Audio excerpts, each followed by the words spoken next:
பரமனை திட்டத்துக்காகத்தான் வந்தேன்னு அவங்க அப்பா அம்மாவே நம்ப வச்சிருக்கா. யாராவது திட்டத்துக்காக எல்லாம் போலீஸ் ஸ்டேஷனுக்கு வருவாங்களா? இதுல ஏதோ ஒரு விஷயம் இருக்குமா?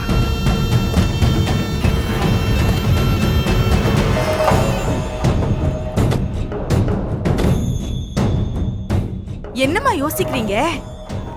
இல்ல, நீ சொல்றத வச்சு பாக்கும்போது மண்டபத்துல ஒருவேளை இளமதி நடிச்சிருப்பாளோன்னு சந்தேகமா இருக்கு. என்ன சொல்றீங்க?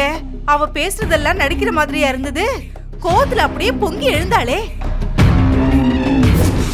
ஏன் பரமா இப்படி பண்ண? உனக்கு என்ன ஏமாத்த காதல் தான் ஆயுதமா கிடைச்சதா? இனி உன் பொய்யான முகத்தை பார்க்க முடியாது. இனிமேலும் நான் ஏமாற தயாரா இல்ல. போயிடு, போயிடு. இல்ல, நான் கூட அவளை நம்பி ஏமாந்திருக்கேன்னு இப்பதான் புரியுது. ஒருவேளை அவ பேசுனது உண்மையா இருந்தா எதுக்காக அவ பரமனை தேடி வந்திருக்கணும்? மண்டபத்துல அத்தனை பேருக்கு முன்னாடி பரமனை காயப்படுத்துற மாதிரி பேசிட்டு இப்ப இப்படி யாருக்குமே தெரியாம கிளம்பி வரானா, கண்டிப்பா அவ ஏதோ ஒரு விஷயத்தோட தான் வந்திருக்கணும். ஏற்கனவே நம்ம கூடவே இருந்து நம்ம கண்ணிலேயே விரல விட்டு ஆட்டினவ அவகிட்ட ஏமாந்துட கூடாது. ரொம்ப உஷாரா இருக்கணும். அவ போய் பரமனை மட்டும் சந்திச்சு பேசிட்டானா அப்புறம் நாம போட்ட அத்தனை பிளானும் ஒண்ணும் இல்லாம போயிடும். அத முதல்ல தடுக்கணும். எப்படிமா? சொல்றேன்.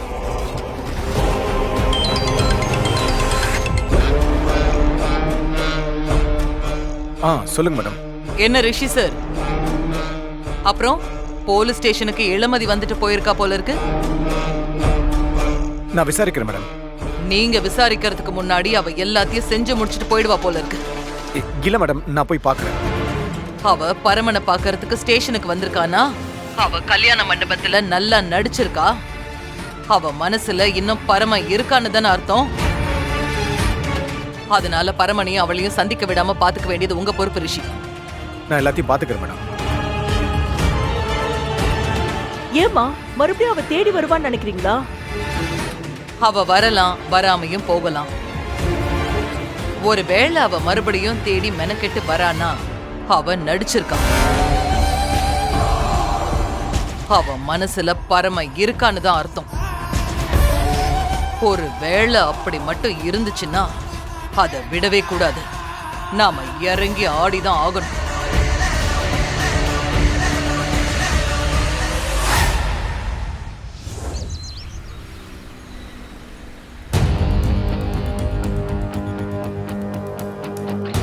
இளமதி பரமன் அண்ணா கிட்ட பேசினாலா இல்லையான்னு தெரியலையே. இளமதி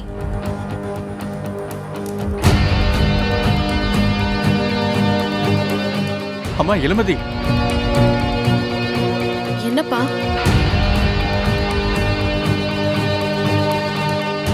என்ன மன்னிச்சிருமா. அப்பா, என்னப்பா மன்னிப்பெல்லாம் கேக்குறீங்க?